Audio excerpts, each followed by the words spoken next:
अपना दल कमेरा के लोगों को धन्यवाद देता हूं कि सोनेलाल पटेल जी के आज उन्होंने जयंती के कार्यक्रम में हम सब लोगों को बुलाया। डॉक्टर सोनेलाल पटेल जी के जो जन्म स्थान था वो कन्नौज, और हमारा और समाजवादियों का, नेताजी का कर्म क्षेत्र रहा कन्नौज। ये लगाव उनके साथ रहा।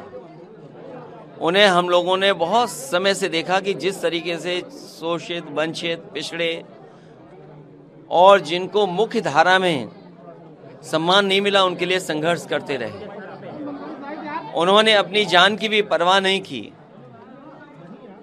वो समय लोगों को याद होगा जिस समय एक सभा का आयोजन था पीडी टंडन पार्क में 23 अगस्त 99 में इलाहाबाद में, और किस तरीके से साजिश कर करके उन पे हमला हुआ था। उनकी जान भी चली जाती कई वर्षों, और पूरे जीवन उनको उस बात की पीड़ा रही। लेकिन जो रास्ता उन्होंने बनाया पिछड़ों को, दलितों को, बहुजन समाज को सम्मान दिलाने का, उस रास्ते पे वो लगातार चलते रहे। ऐसे डॉक्टर सोनेलाल पटेल जी को हम याद करते हैं। उनके सपनों को कैसे पूरा किया जाए, उस रास्ते पे चलने का काम करेंगे।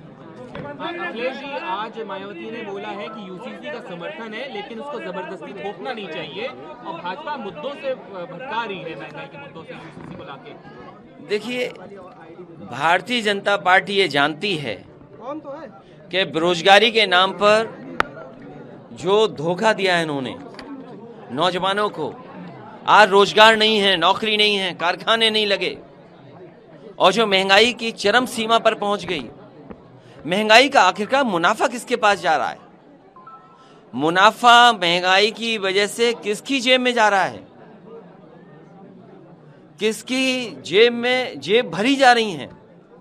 और अब तो वो आंकड़े भी बाहर आ रहे हैं कि उधार लेकर के अपनी अर्थव्यवस्था को संभाल लें, और वही लोग जो भ्रष्टाचार की बात करते थे, जब कभी भी कोई भी आकलन करेगा नोटबंदी और 2000 रुपए की बंदी सबसे बड़ा भ्रष्टाचार का एक प्लान्ड प्रोग्राम होगा।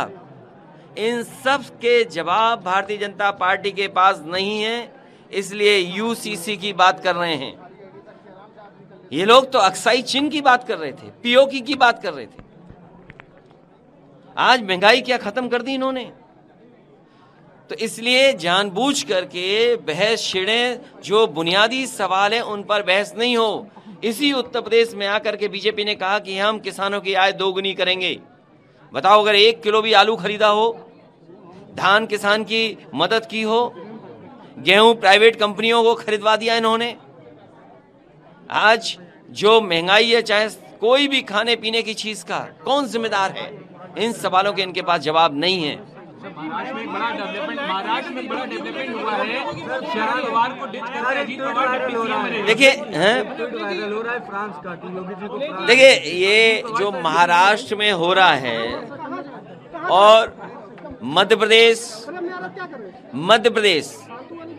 पहले प्रयोगशाला थी बीजेपी की, महाराष्ट्र उससे बड़ी प्रयोगशाला बन गई।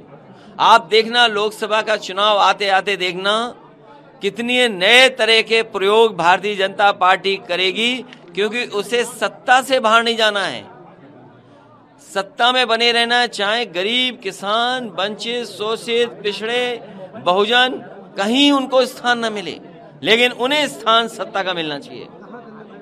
शरद पवार का धोखा है, कैसे देखते हैं?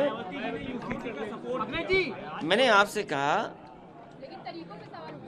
देखिए, यूसीसी के खिलाफ समाजवादी पार्टी है। बिजली को लेकर काफी लोगों की बहुत हो चुकी है। अरे बिजली के बारे में क्या पत्रकार साथियों, ये बुनियादी सवाल है ही नहीं।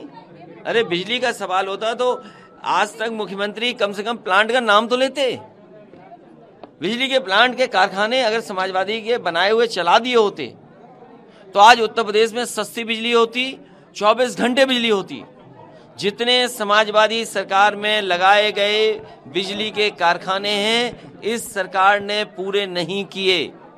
चाहे आपका एटा का हो, चाहे आपका निवेली लिग्नाइट कानपुर देहात का भोगनीपुर का हो, चाहे आपके कानपुर का पनकी का हो, कोई भी कारखाना ये शुरू नहीं कर पाए। उसका परिणाम ये है कि बिजली भी नहीं है और बिजली इतनी महंगी है, कारखाने भी नहीं लग रहे हैं, न कारखाने चल रहे हैं। अगर इतनी महंगी बिजली होगी तो आम जनमानस को तो बिल देना ही पड़ेगा, और कारखाने कैसे मुकाबला कर पाएंगे? अगर कोई चीज़ बनाएंगे तो मार्केट में सरवाइव नहीं करेंगे। ये देश को बिल्कुल पीछे ले जाने का काम कर रहे हैं। सर, रामदास अठावले ने आज बयान दिया लखनऊ में कि जिस पीडीए की आप बात कर रहे हैं उसके पिछड़े दलित 80% एनडीए के साथ हैं। ये देखिए, अठावले साहब बहुत अच्छे नेता हैं। बीजेपी जो बात कहनी चाहती है वो दूसरों से कहलवाती है। बीजेपी के पास कई ऐसे लोग हैं जिनसे समय समय पर वो बात कहती है। बीजेपी के नेता क्यों नहीं कहते हैं? उनको नेताओं को अपने आंकड़े दिखाने चाहिए, आंकड़े बताने चाहिए कि आंकड़े क्या हैं, अपॉइंटमेंट्स किन का हो रहा है, नौकरी किन को मिल रही है। अभी मान लीजिए प्राइवेट कंपनियों ने बड़े बड़े आंकड़े दिए हैं कि हमारी प्राइवेट कंपनी में 6 लाख नौकरियां हैं, किसी ने 5 लाख, किसी ने 3 लाख, किसी ने 2 लाख बताया। बताओ इसमें पीडीए कितना है? क्या इसका जवाब है उनके पास? सर, अमित शाह जिस तरह से लखनऊ आए इसको 2024 से वो इसलिए आए क्योंकि आपका हॉल कैंसिल कर दिया। सोचिए आप, ये तानाशाही, ये तरीका है सरकार के काम करने का।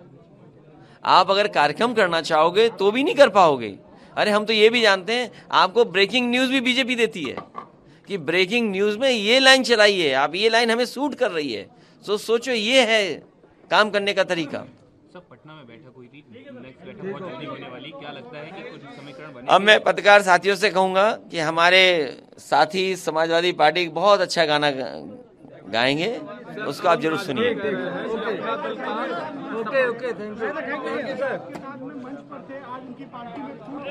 ये बीजेपी समय समय पर प्रयोग करती है, प्रयोगशालाएं बनाई हुई हैं। पहले मध्य प्रदेश था, महाराष्ट्र बनाया। ये जनता देख रही है, पूरे देश की जनता देख रही है, पूरे देश का नौजवान देख रहा है, पूरे देश की महिलाएं देख रही हैं, किसान देख रहा है। अरे किसान की आय दोगुनी होगी कि नहीं होगी? इसलिए लोकसभा का चुनाव उत्तर प्रदेश से शुरू हो चुका है। अरे फर्जी प्रोफेसर है भाई, ये फ्रांस का फर्जी है कि देश का फर्जी है? सर, बाहर का ही है। देखिए, ये जब मुझसे कल सवाल पूछा गया और आज भी मुझे नहीं पता है, क्योंकि मैंने जानकारी हासिल नहीं की है।